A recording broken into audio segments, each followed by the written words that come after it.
there's a pool of companies that look similar to yours. If you're the only one that's not using AI to run a more efficient business, then theoretically the other businesses have higher margins. And so if I'm the investor, I would prefer to invest in the business that has higher margins, right? However, if I'm the investor and I'm saying the other companies are using AI and they're running a little bit more efficient, right? Now I have a higher likelihood of getting a higher return because those companies, while all are in the same space, those companies are operating more efficiently. And AI is absolutely making workflows more efficient. All right. Good morning, everybody. Thank you for joining. Welcome to the Power Hour, where the hour shall pass and the power continues. The power is within you. The name is Ricardo Berries. I have a special guest here that we're going to be talking to in a minute, but just a few housekeeping. If this is the first time that you're joining the Power Hour, welcome. Or loyal attendees, please use the chat as well. Let the folks know who you are, where you're coming in from, where you're joining in from. You can use the chat to exchange your contacts, let folks know what it is that you do and what you're actually looking for. The Global Opportunities Committee of the Atlanta Black Chambers focuses on opportunities around the world for our members, regardless of where you are. You don't need to be in Atlanta to be a part of the chamber. You can be from anywhere in the world. And thanks to our international membership, thanks to the Global Opportunities Committee and our hardworking teams who ensure that you can be a part of the Atlanta Black Chamber community and the global community. We say go global because you're already global and you don't even know it. So feel free to find out how you can be a part of the inner circle that we have. We do a lot more than just the Power Hour, and we want to make sure that you can participate in it. Let's keep those microphones on mute. We will be taking some questions towards the tail end of the Power Hour. If you muscle up any question during our conversation, feel free to put them in the chat, or we'll give you a chance to come on stage and talk a little bit to our guest here if you have any specific questions. And then the last thing I'll say is we're going to be dropping a poll as well midstream into the show. We'd love for you to have that participation. For regular attendees, we want to ensure that we have about 85% participation. So get ready for that. If you know someone who should be here and they are not, tap them on their shoulder, ping them, let them know that, hey, we're about to have a powerful conversation, very insightful, and you actually don't want to miss this. So we're going to go right in. I have Darius Grant here. Darius is one of my, I guess we now are brothers, my dear friend, brother. We've connected on several occasions and we always seem to be in the same room, which is powerful. And Darius has got some real gems and knowledge that he wants to share with us. And I want to give him an opportunity we get started here. Darius, welcome. Thanks for jumping on the Power Hour. I know you, but folks don't. So we'd love for you to talk a little bit about who you are. Tell us a little bit about what you do. Absolutely. And first, want to start off with just thanking you for extending the invite. I'm happy to be here today.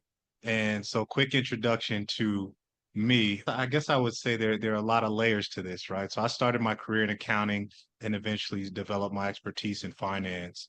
So, worked at KPMG as an auditor, decided I wanted to go down more of the finance track. So, went to go work in investment banking and mergers and acquisitions, as well as fundraising on the lending side, and then decided I wanted to get more into the investing side, so the private equity world. I had applied to Columbia Business School in New York, was fortunate enough to get in there, to be accepted there, spent a couple of years there focused on private equity as well as technology.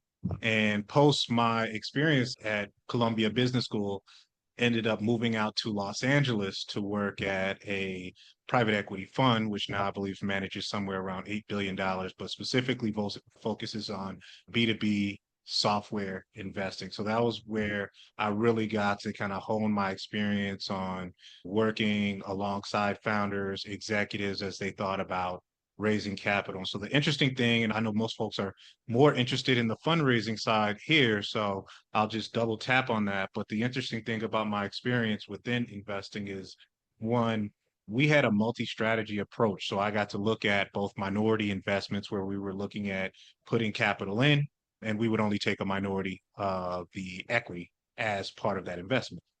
Also, we did buyouts. So where we would go in and acquire a majority of the equity and sometimes even assist those companies, many times assisting those companies with going out and making additional acquisitions. Great part about that is I was immersed in software. I got to see everything software, which really sparked my curiosity for emerging technology. At that firm is where I started to develop a thesis around artificial intelligence. So this was probably around 2017. So before all the LLMs and chat GPTs and the cool note takers you all have on the chat were actually available. And that kind of clued me into the transformation that would happen. I saw it coming from the perspective of artificial intelligence. And so beyond that, still kept my investor cap on, but also wanted to hop in and kind of make some waves as an entrepreneur. So I started and invested in a company called Tesoro AI. So Tesoro AI is a talent acquisition firm focused on headhunting services and also staff augmentation, but for talent out of Latin America. The idea came because as I was working in private equity, we saw opportunity to assist our portfolio companies in scaling. And usually the number one challenge they had was finding the right talent. And at the time, I did notice that a lot of investors were leveraging Eastern Europe and the Middle East as a location for outsourced talent or offshore talent. But the world had not yet moved into how do you leverage near shore talent. And I'm thinking about countries in the Western Hemisphere. I know we've got a global audience here, but how do you leverage near shore talent, time zones, and AI, blend that together to create industry leading products, teams that can produce on a scale and efficiently enough to help both raise funding and achieve some of these milestones as it relates to growth. So still in and around that business. And then we've got some other projects. I've got some other projects in AI infrastructure. So think data centers. So a lot there. There's a lot there to unpack. I didn't mention everything. I don't want to take up the entire time with the introduction. Yeah, no, thank you. That's a lot that we are going to be unpacking over the next couple of minutes here. This is about the new rules of raising capital, especially if you're looking to do business internationally. And one of the things that I coined a phrase that says you're local with a global reach. So that makes you global with the GLOCAL. And a lot of people just think that they don't need to do anything outside of their backyard because they're not focused on that. And it's like, well, you're already doing that because you live in an international world, in an international community, especially if you're out here in Atlanta. But this conversation I'm particularly curious and excited about because it's new rules for raising capital, especially if you're doing and looking to do some global business. As we think about how landscapes is shifting around raising capital, but maybe we can start with some foundational stuff and let's start about that capital raising. What's that process looking like? If you were to explain that to a novice, someone who doesn't know what exactly is that, like the process of raising capital, can you explain it to us from your perspective? Yeah, so essentially you've got, and it just depends. It depends on where you are, right? So you've got folks who want to raise capital, they just have an idea. And certainly that happens, right? There was someone who just came out of OpenAI, which is the company that is responsible for ChatGPT. She left OpenAI and raised $2 billion, right? Only had an idea. So there's that. There's also raising capital for established product or established companies, right? So you're talking about somewhere, and let's just say this is in the venture capital world, somewhere around a seed or Series A, Series B, Series C. As you get further along in those series, you're a more mature company. And then you move into what we're calling private equity, where you've got firms who are looking in to acquire more mature businesses, a majority stake of that business. Beyond that, we could talk about, IPOs and whatnot. But essentially, raising capital is going out looking for an investor. The principal job is to fund companies and receive some type of return on their investment. What I spoke about up to this point is equity investors, right? So folks who are coming in, they want a portion of the equity in the business. The other side of that is also lenders, right? So you've got your traditional lenders who are coming in and they can provide you with traditional types of debt, from bank debt, right? That's going to be the most secure type of debt, most senior type of debt. Those are for more mature businesses, all the way to down to debt that looks like equity. And there's a lot of nuance within that. But yes, you do also have investors who are providing investments that are structured like debt. You've even got this kind of new breed of investors in venture capital who are investing, but it's called revenue-based financing. And so these are for startups where the investors saying, hey, look, we're going to structure our investment like debt, but our payback schedule is going to follow your growth in revenue, right? So hence the word revenue-based financing. So the world, in terms of what the investor actually looked like, is expensive. Yeah, yeah, a lot has changed because typically when you think about the investment, it's the investor giving you the money and sort of scheduling a return on that investment. But the things that you just shared around, you can get debt, you can get this rev base. And you said something that was interesting I want to touch back on. You referred to the case of OpenAI.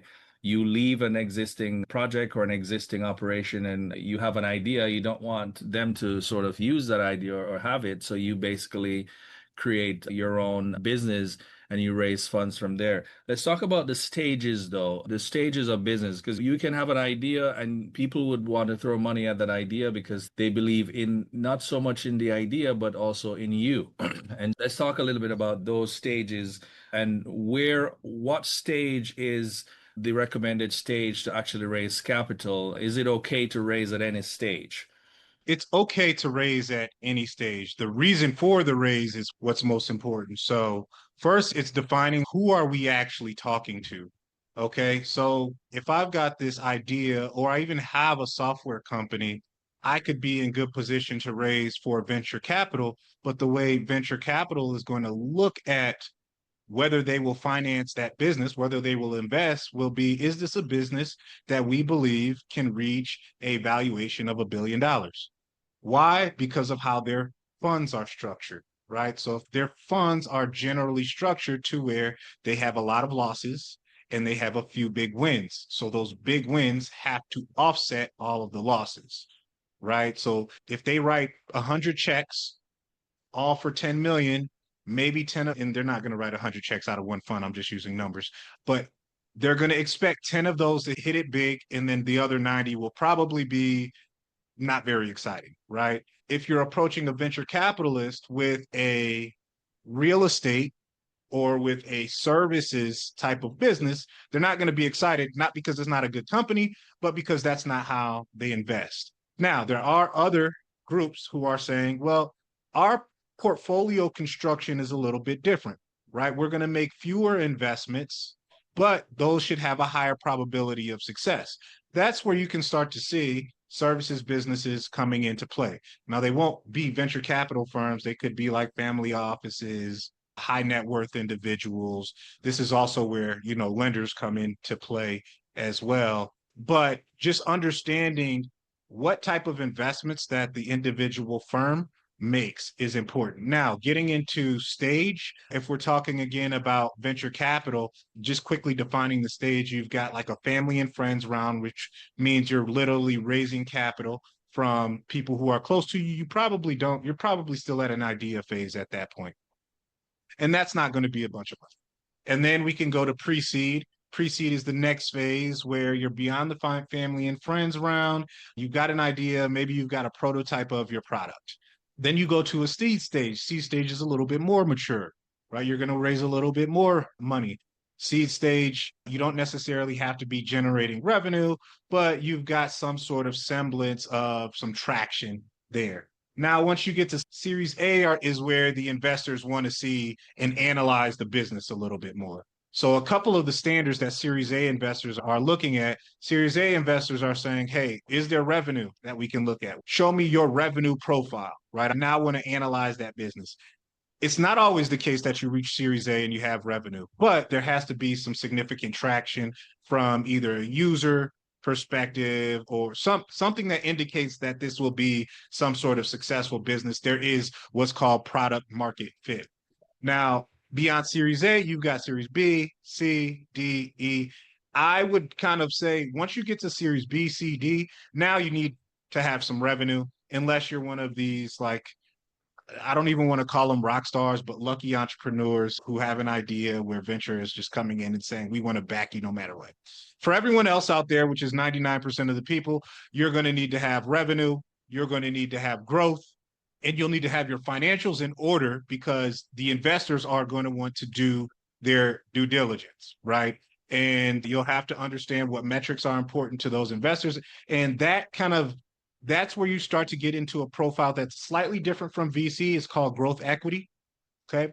Growth equity, they're investing in growing, usually tech companies, writing bigger checks, but also expect to see some more traction, right? There's more for them to look at to see how the business is built and what its future should look like. And then once you get further down the road, that's when you start to run into private equity. Now, private equity starts to look at acquisitions.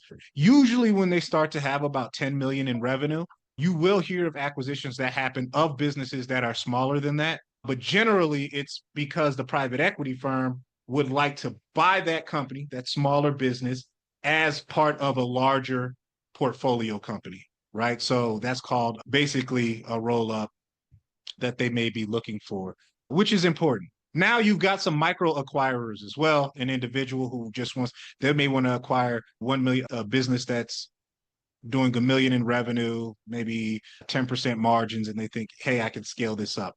So generally speaking, those are the different phases. Yeah.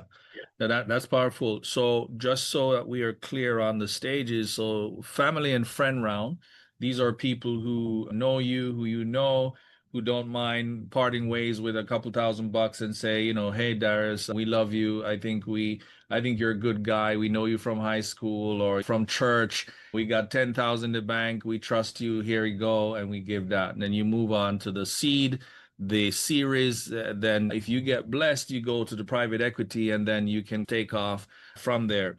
A lot of the folks who probably are listening to this conversation are probably saying, man, Darius, this is above my pay grade. I don't even know when I'll hit $1 million in revenue. What should we be thinking about as operators, as people with ideas? What should we be thinking about to attract the necessary capital as we think about the rules? Because we have a lot of people here that are in professional service business, and we Mm-hmm. see that this professional service business is intersecting with tech a lot. And we're going to talk about AI and investment with AI in a short while. But what would you say to the folks who are thinking like that and is thinking like, I don't know if we'll ever get there because my business is not tech. I'm not sure if I'll ever make that mark to get that sort of capital. Yeah, I think if you are on the services side, most venture capital firms, it's just not their strategy to invest in services businesses because they don't scale the way that they would need to scale in order to meet the demands of the venture capital firms' investors, right? So venture capital firms also have investors and need to go out and raise capital, right? So coming all the way back to services businesses, you have to look at a different type of investor. Throw the venture capital firms out of the picture for now. Focus on firms that would actually invest in a services business. That's where you start to see, and this is the reason why revenue-based financing or revenue-based investing got started, right? Because the investor in those types of investment vehicles can still earn a return. The benefit is that services businesses are a bit more predictable.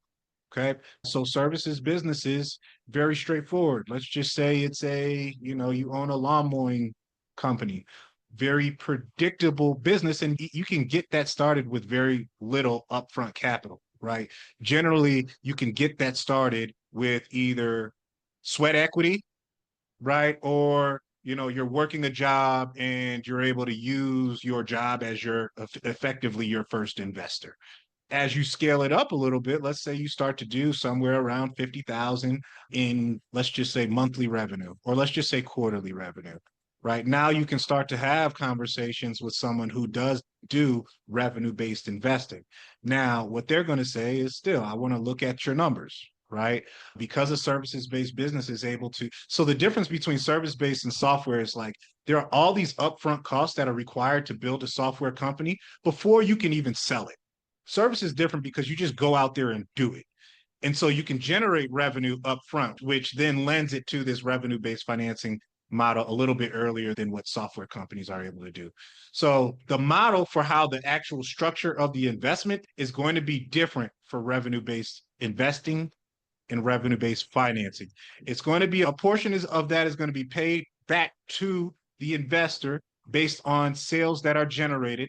They're also, because they're taking more risk, right, relative to a pure debt investor, and it's early on in your company's life cycle, they're going to want, some equity upside as well. And I would just say that's a lane to start considering as you think about fundraising. The other lanes, right, outside of the equity investor role is looking at small business loans as well as a lot of the grant funding. I think grant funding is an area where a lot of people don't tap into, but there can be a lot of benefit to actually just exploring and seeing which ones which would be relevant and worth applying to.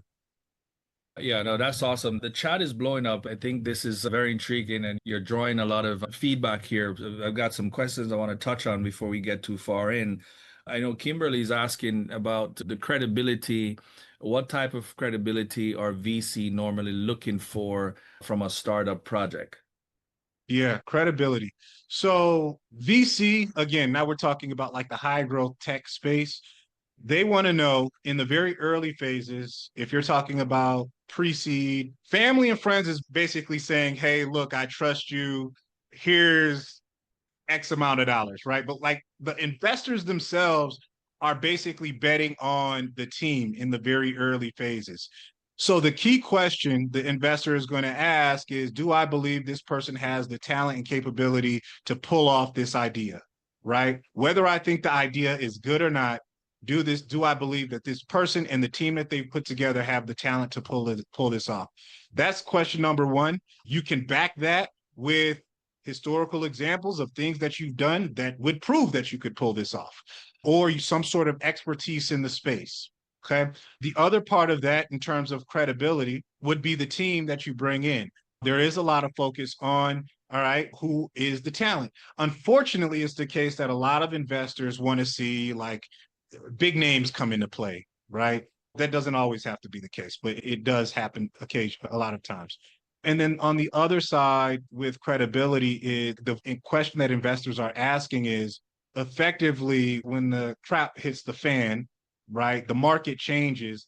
Why will you stick with this? Because inevitably, as a founder of a startup, that business is going to go through a significant change. And why do I believe that you will not just walk away, right, when it gets challenging? So there has to be some underlying reason other than wanting to get rich. There has to be some underlying reason why you will stick with this business when it looks like it may fail. And I've seen plenty of stories where literally startups are like on their last 2 weeks of cash and the founders are still riding it through, right? And somehow they got an investment, turned things around. In fact, I was speaking with a founder recently, very exact same scenario, and now they're doing like 20 million in recurring revenue. Right. But ultimately, they had to have a real reason why they were going to stick with that, because there's always everyone here is talented, right? And you can go back and get a BW too, right? So why not just say, you know what, forget this. Being a founder is too hard. I'm going to go back and be W2. As an investor, I want to know, all right, I can't just have you quit on me. Yeah, no, that's very interesting. The staying power.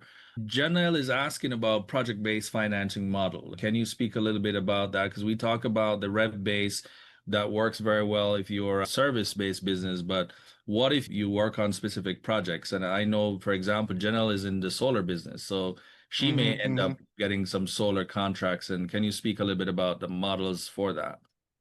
Yeah, for solar, I'm not as experienced in solar. I know that's project-based finance. I wouldn't be able to point you in the best direction for that. So I don't want to get beyond my skis and send you down the wrong path there.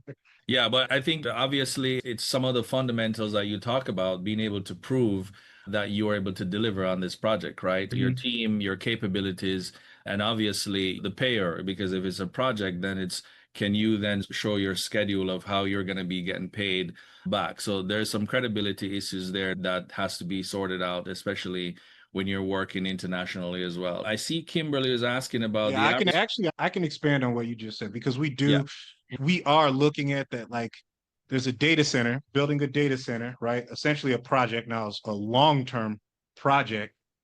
But what you see is that the more certainty you have that there's an end customer to the project that you're building, in certain spaces, you can raise capital based on customer commitments, whether it's like a letter of intent. Ultimately, what that does, and this is what any investor, despite asset class, round, size of investment, all of them are trying to think about how is this investment de-risked based on this conversation that like what do I understand about this investment? What has the founder done? What has the executive done to de-risk this investment, right? For me. And having a project with some sort of indication of interest from customers is going to de-risk that. yeah, that makes sense. Kimberly was asking what's the average percentage of equity most of the VCs take from tech companies? Yeah, generally it's 20% per round. Okay? That doesn't always have to be the case. Some people will come in with term sheets that are more aggressive or less aggressive. Also, the market dictates a lot of what happens. So generally it's 20%. But I think the thing that for most people, most founders, what are the terms? Like what kind of instrument are they using? Right. And we don't have to go too much in depth, but the instrument they use determines what percentage they get on the exit, right? So a great example is a participating preferred investment, right? I could invest $10 million into the business. And if it's a participating preferred investment, that means you have to pay me back whatever my liquidation preference is. So if my liquidation preference is 2x, right? That means you have to pay me 2x my investment, so $20 million minimum before anybody else receives anything. Okay. So that's the preferred side of the participating. Okay. Now, participating means that remaining 80 million that's left over. Let's just say we sold for 100. So I came in for 10. My 2x like liquidation preference demands that you provide me with 20 million. Okay. And then the remaining 80 million, let's say and I will also participate in the distributions of that 80 million. Right. And so with that participation, let's just say I get another 20% of the 80 million. So I get another 16 million as the investor, right? It's important to understand terms like that because those terms dictate what the payout schedules will be. So I could come in and I can invest $2 million on a $10 million valuation, which effectively means post money valuation, which effectively means, look, I would then own 20%, but what I own on the exit is different based on how the investment is structured.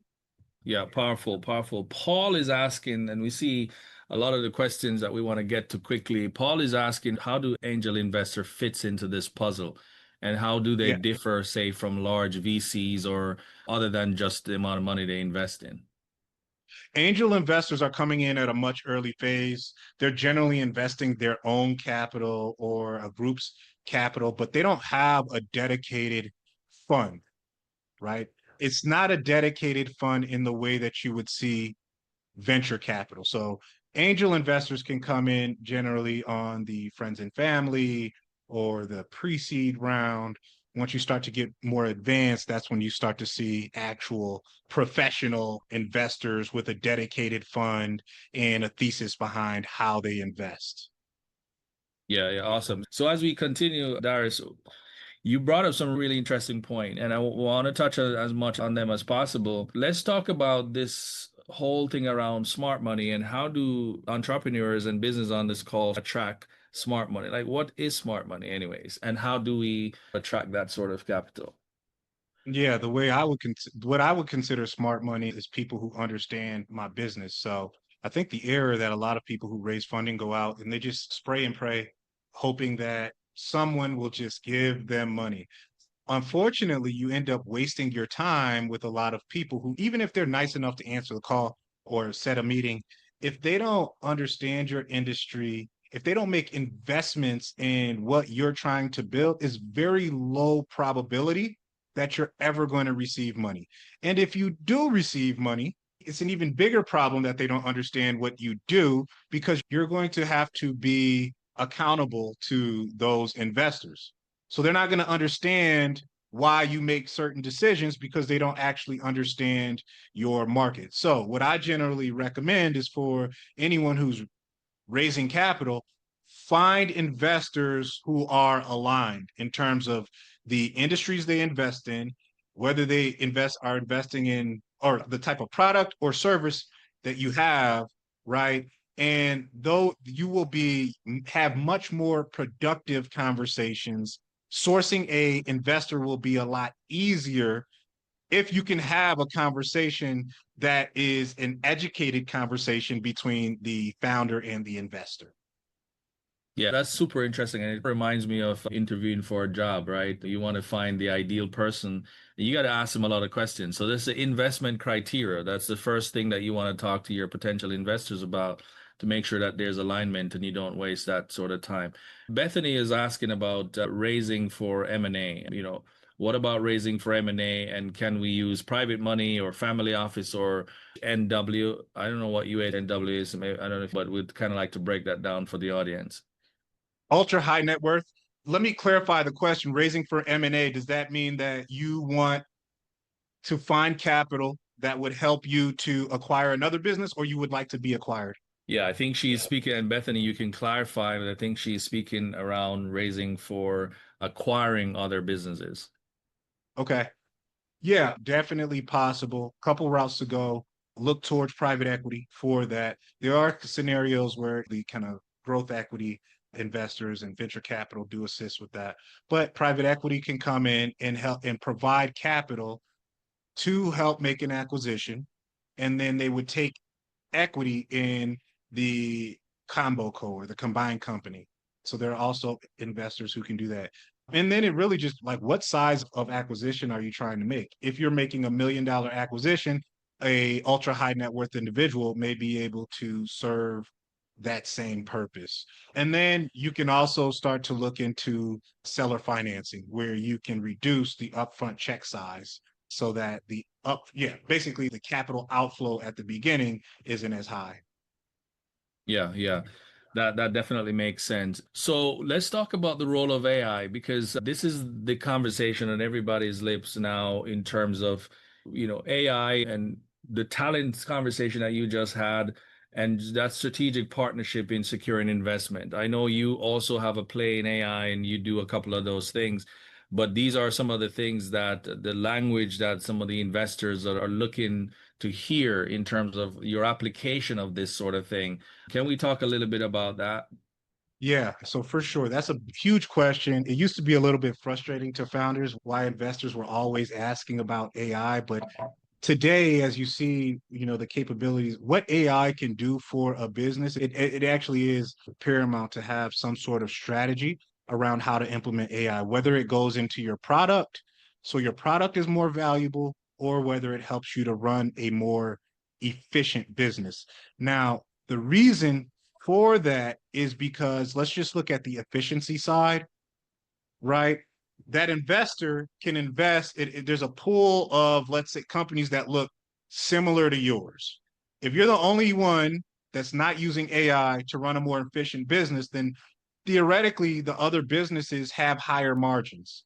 And so if I'm the investor, I would prefer to invest in the business that has higher margins because what's going to happen is as the seller, you'll say, well, of the other 9 businesses that look like me, they're all selling for, or they're all getting investments based on, let's just call it 5x earnings, right? I would like that investment too. However, if I'm the investor and I'm saying the other companies are using AI and they're running a little bit more efficient, right? Now I have a higher likelihood of getting a higher return because those companies, while all are in the same space, those companies are operating more efficiently. And AI is absolutely making workflows more efficient. And then if we move over to the product side, right? If your competitors are using AI in a way that makes their product more valuable, more sticky, more, or I should say, less price sensitivity on behalf of the customer, they're going to be able to sell more, which also increases their margins, right? So what's happening with AI is actually changing the X's and O's that you see in a business. And so as an investor, you're looking across a swath of investment opportunities and trying to decide which one is going to be the right one. The investor is going to prefer to put their money into the company that is able to leverage what AI is doing relative to those that aren't. Yeah, that's interesting. So investors are looking for how you're using the AI and integrate that into whether on the talent side or on the delivery side. What about the challenges and the drawbacks to this raising capital? How does the rule apply there? Because it's everybody needs money, and a lot of times it's not money that they need. I want to also talk about that and any drawbacks that you've seen in your experience and the challenges in raising this sort of stuff. In raising capital. Well, raising capital for any of your projects for your business. Yeah. I mean, it may be that you need expertise, right? So you can get the expertise. Like, let's say if you're raising capital because you want the expertise of a certain investor, have a perspective on what they should be able to provide, right? So is their expertise going to allow you to improve or get to customers that you can't reach, right? There is a case where a lot of venture capital firms can open up the market to additional customers.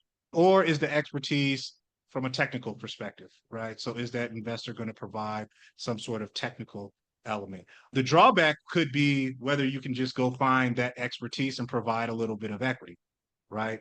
Bring that person on, bring the actual expert on as an advisor, right? And then a lot of people focus on raising capital because well, here's the major issue I find with a lot of startups is that there is absolutely a need to go raise capital. Why? Because the burn rate on the company is high enough to where their revenue isn't actually able to fund operations. My question is, was raising capital actually necessary? The numbers would say yes, but perhaps the operational model, if there were a different model, would say no. So this is where I think talent comes into play. So in my experience, meeting with hundreds of companies trying to scale, and you all would probably agree that talent ends up being the number one expense for the business. And typically when you're raising capital as a growing business, it's because you also want to go hire more people to help you to continue to scale. And so how can you think about talent in a way that will actually postpone the necessity to raise capital or prevent it altogether? And that's where I believe that the nearshore model becomes important. So what that could look like for folks who are in Europe or in Africa, finding pockets of lower cost talent, equal quality talent, where you can accomplish the same objective that you would have if you were to hire domestically, right? In the US, in Canada, what that looks like is going to Latin America, providing opportunities to very talented professionals in Latin America who would benefit from an increased pay coming from a company, that's based in the US or Canada. But then the company also benefits because same quality talent.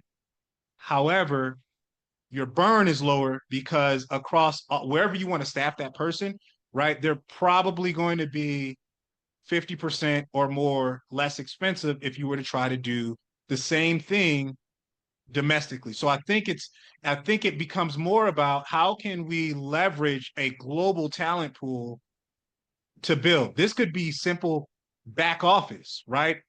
Your bookkeeper, someone who's handling ops, someone who's handling what else? I don't Marketing, know. yeah, Yeah, any of those any, things. Yeah. any of, but it can also go to product, right? The Yeah. people who are building product on the tech side. You can also leverage, and especially in product where you're starting to see, especially if you're talking about someone who's skilled in AI, salaries are starting to balloon to like literally $100 million. Where look, I can go get someone, in the case of someone who's making $100 million by working at Facebook, that's probably like the most talented person in the world, right? But if we're talking about, I need a machine learning engineer with 4 years of experience, that person is going to make high six figures. How much is that going to cost me if I were to go to find someone equally talented, bilingual in Latin America? It's going to be significantly less expensive. You can produce the same product. Then it just becomes, now you need to learn how to manage your team. Yeah, yeah, no, that's powerful. We've got a couple more questions that I see jumping in the chat here. If you have a question for Darius and you want to ask him yourself, just raise your hand. We got a few more minutes left in the power hour and that we can take. But Darius, we've got Bethany was asking about recommendations on just sort of who to work with to broker deals and valuation and raise, and if this is something that you actually do. Yeah. So who I should work with on the broker side? I would say absolutely use a broker. There are scenarios where an investor will come in and say, "Hey, you don't need a broker. If you have enough scale, you should be using a broker. They're going to take a fee, but you don't want the investors do that." And we do it because we're like, yeah, we can get a better valuation. Come in at a lower valuation. It's less costly to us. So absolutely use a broker. On a valuation side, so yes, I do valuations and valuation work. I do run another business, so that is not my primary core business. Separately, I didn't mention this, but it plays into my positioning in kind of the global talent pool. I've got a company, Coganti. This company provides accounting and finance services. Valuation fits into that piece, that element of it. So that's kind of separate. But yes, you should get a broker. You should get a broker that knows your industry as well, because you want someone who's going to run the valuation in the way like a real estate valuation is different from a software valuation is different from a barbershop valuation, right? Services business valuation. In a lot of ways, the services and the product can look the same. You do have some folks who are generalists out there, but the reason why you want them to know your industry is because then when it comes time to actually sell or raise capital, you want them to know your end market, right? You want them to be familiar with that end market and potentially have folks that they can introduce you to. Now, that may just be your job, right? It depends on what you want. If you just need a valuation, you shouldn't expect the broker to actually, or the valuation expert to find the person who's going to get you the money or sell your company. But if it's a broker, right, that's their job. That's more of an investment banker type of thing. Yeah. It's important to be careful with that, though, because you need to have someone who, if they're the broker, if they're responsible for actually selling this business or raising capital for you, and they're taking a contingency fee, they need to be licensed. So there's a difference between who you can actually work with. Yeah, yeah, no, that's powerful. Dara, let's go back to some of the other questions that I've got here real quick. Robinson was asking that he's in a similar business to you. And so Okay. want to know if you can give service providers some practical advice based on your experience raising funding for a service provider. As a service. So as a services business, how do you go out and raise funding? I would say from your customers first. Here's what my advice would be as a service provider. I'm concerned if you are a service provider and you need capital up front, because why can't you go sell your service and make, even if it's a small margin, why can't you go sell your service? And even if it's just you as a consultant, you should be able to go sell your service, make a little bit of money off of that service, reinvest that money to continue to grow, right? So that's the first step. Now, the second step I would take before I go to an investor would be to say, how do I use AI to make my services business more efficient? So let's say on my own as a consultant, I'm able to net 10%, right? So I sell a service, I'm making $100,000 a year, top line revenue, big distinction. I'm netting 10,000, which is a 10% margin. right? How can I use AI to get that margin to 20%? It's going to be a big difference if you approach an investor with 10% margins versus 20% margins. Okay. Particularly if you're a services business. So step one is I need to be able to sell this myself. Step two, let me optimize this as much as possible with AI. Step three, now let me go and get like a small business loan or revenue-based financing or revenue-based investing. But you have to have a reason as to why you actually need that capital. So what are you going to do with the capital? And that capital needs to actually, the benefits need to accumulate to the investor as well. If this is an investor that has no equity stake, that capital should actually make this business more safe. Okay. But like if it's an investor with no equity stake, it's pure debt, they're going to want to see a track record, right? Because they don't care if you become $1 billion company. They care more about whether this is a sustainable business and when this debt is actually due, are you going to be able to pay this back or refinance it? If it's someone who will invest in the equity side, then the upside becomes more important, right? So I need to start selling. Why are you going to make X amount more, right, than the interest that you're going to receive? So if the interest rate on that loan is 8%, how am I going to get you that extra 15%? One example could be, look, we need to invest in, let's just say, a particular system that's going to allow us to automate how a particular process in the business. At this point in time, that process, we're having to pay an external firm $10,000. We can eliminate that if we automate it, get it down to 1,000, right?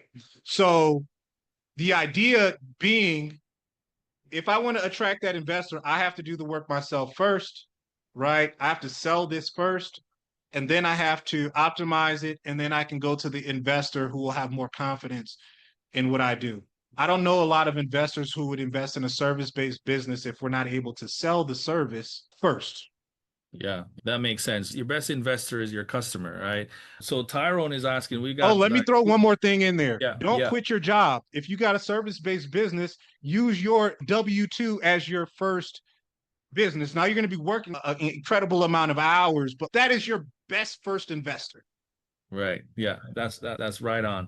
Tyrone is asking, how can minority small business in the construction space, which we haven't mentioned the construction, but construction space position themselves to be acquired by other large minority-owned construction business? What will be the best model and strategy to be acquired? Is that a question that you can answer for him? Yeah. So when I saw it, generally to be acquired, it's having conversations with your acquisition partners, right? Construction has a lot of different flavors. And so, who are the people in your industry who could actually be acquirers for your business? Go talk to them, go to conferences, see where they're at, and start building a rapport to where you can have that conversation, right? Obviously, you'll want to protect like your customers and any IP or whatnot, but those aren't investors. So building the relationship from a founder to founder perspective or executive perspective, I think that's going to be important. So then when you reach a point where you've reached enough scale, it's a direct conversation with them. Now you can get a broker involved later on, but over time you're still understanding what is it that they want to see? Because essentially, if I'm trying to sell my business to a larger company, I'm just trying to sell my product, which is my business, to one. So I need to understand what they actually want. And you can Yeah. do that by building the relationship earlier on. Then the whole finance piece becomes important later when you need to pull your financials together and actually have them have something that they can diligence. When it comes to corporate acquisitions, I would also just be a little careful with that because a lot of times, like the thing about investors is our business is investing. So if we walk away from too many deals, people will get pissed, we'll lose our reputation. Corporations don't have that same risk. They can walk away from as many deals as they want because their customer is not companies they invest in. So a lot of times what these corporations say, hey, we're interested, send us all this information, do all this work, and you lose sight of running your business. And then they say, you know what, for whatever reason, we're not interested, right? So just be mindful of that as you talk to corporates in terms of acquisition. Yeah, we dropped the poll results, guys. We're out of time, but I do want to drop one more question in there for authorities who would ask if you need a certain legal documents or like pending patents or trade first before seeking investment. No, I guess if you're on the side of technology, it becomes important eventually. But most investors, I mean, because look, you could have your IP and someone could just figure out a different way to do the same thing you're doing, right? Yeah. However, you're going to want to get it, but to seek investment, that's not necessary. Now, if the investor does say necessary, then okay, then reach out to a patent attorney. But I haven't seen that as a necessity because there's just so many ways to duplicate what you're already building. And most investors' perspective is like really, unless you were open AI, really your like moat is around your competitive advantage is around your ability to get this product to market. Yeah. Hey man, this was so powerful, and we got to do a part two of this at some point. I want to ask you for your final sort of advice as you answered a number of questions and given us some tremendous advice here. And as you look at the poll result and see how are people thinking about raise and what they're raising, any final bit of advice for businesses here today, Darius? Yeah, if get involved in AI, even if it's just an hour a day, spend an hour a day getting up to speed on AI. It seems like like you get these wave of tech hype. Blockchain was one of them. There's always something, but AI is the real deal. So I would say wherever you are, start there and start buy a subscription to ChatGPT and use it for an hour a day. Let that be your starting point. Learn on YouTube for an hour a day, and I promise you the benefits are going to accumulate exponentially. Yeah, well, ladies and gentlemen, we have come to the end of the Power Hour. The power is still within you to continue the conversation. Darius had shared his LinkedIn, and if you can connect with him there, but we'll be able to also connect with Daryl and other folks at the conference. Feel free to make sure that you are a part of that. You can't miss that because that's super important to the needs that you have for growing in 2026 and beyond. Thank you guys so much, Daryl. Big shout out to you. Thank you, my man. I appreciate you for jumping in and for serving your time here. I did saw Dr. Jackie said you're Columbus alum, right? Colombia. You're Lion, Colombia. Yeah. So big shout out to the Columbia Lions in the building. But thank you guys. The hour has come. The power continues. Keep going, and we'll see you again next week. We're going to be talking more capital next week to give you that full 100 on how do you raise capital for doing your business globally. Have a great day, everybody.